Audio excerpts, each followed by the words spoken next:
8 ہجری کی 10 رمضان المبارک کو رسول اللہ علیہ وسلم اپنے صحابہ کی ایک بڑی تعداد کے ساتھ مدینہ سے مکہ کے لیے روانہ ہوئے۔ مکہ پہنچنے پر نبی علیہ وسلم کو کسی مزاحمت کا سامنا نہیں کرنا پڑا۔ مکہ کے لوگ اس قدر گھبرا گئے کہ باہر نہ نکلے اور ان میں سے اکثر اپنی جان کے خوف سے اپنے گھروں میں چھپ گئے۔ رسول اللہ علیہ وسلم کے چچا عباس ابن عبد المطلب ابو سفیان کو رسول اللہ علیہ وسلم کے پاس لے گئے۔ حضور علیہ وسلم نے اس سے پوچھا کہ کیا وہ وقت نہیں آیا کہ تم اللہ اور میری نبوت کو تسلیم کر لو؟ ابو سفیان نے جواب دیا کہ اس کے لیے میرا دل اب بھی ڈگمگاتا ہے۔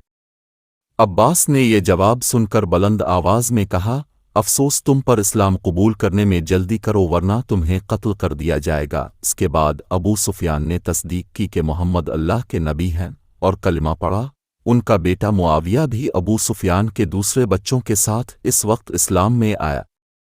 پھر حضور علیہ وسلم نے اعلان فرمایا کہ جو بھی ابو سفیان کے گھر میں داخل ہوگا وہ محفوظ رہے گا۔ اس کے بعد حضور علیہ وسلم خانہ کعبہ میں داخل ہوئے اور حرم کے اندر موجود تمام 366 بتوں کو گرانا شروع کیا۔ سب سے بڑا بت حبل تھا اور اس بت کو تباہ کرنے کے لیے نبی علیہ وسلم نے علی سے کہا کہ وہ اپنے کندھوں پر چڑھ کر بت کو زمین پر لے آئے۔ اس طرح کعبہ کو بتوں سے پاک کیا گیا اور اسی طرح پاک کیا گیا جس طرح حضور کے جد امجد حضرت ابراہیم نے شروع میں کیا تھا جب انہوں نے ایک خدا کی خدمت کے لیے مزار تعمیر کیا تھا اور کسی اور کی نہیں۔ مکہ کی بے خونی فتح کے بعد جنگ حنین ہوئی جس میں علی اہم فاتح تھے جنہوں نے کافروں کو شکست دی تھی اور مکہ کے آس پاس کے اکثر قبائل نے اسلام قبول کیا تھا۔ جنگ تبوک اسی سال ہوئی جب نبی علیہ وسلم مدینہ کے شمال میں تشریف لے گئے۔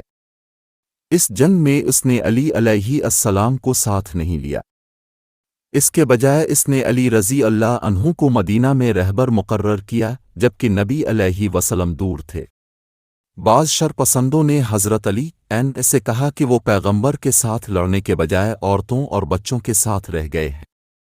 جب علی نے رسول اللہ علیہ وآلہ وسلم سے یہ دریافت کیا تو اپنے فرمایا، کیا تم اس حالت کو پسند نہیں کرو گے جیسا کہ موسیٰ اور ان کے بھائی ہارون کے درمیان تھا، سوائے اس کے کہ میرے بعد کوئی نبی نہیں آئے گا۔ حضرت علی کو مدینہ کے اندر اپنا نائب بنا کر چھوڑ کر حضرت کا یہ مطلب کیا تھا کہ حضرت ہارون کو ان کی جگہ پر چھوڑ کر کو سینا کی طرف روانہ ہوتے وقت حضرت موسیٰ کی مثال قائم کر رہے تھے۔ اس حدیث کو حدیث منزلت کہا جاتا ہے جس میں واضح طور پر اعلان کیا گیا ہے کہ علی علیہ السلام ان کے بعد پیغمبر کے جانشین ہوں گے۔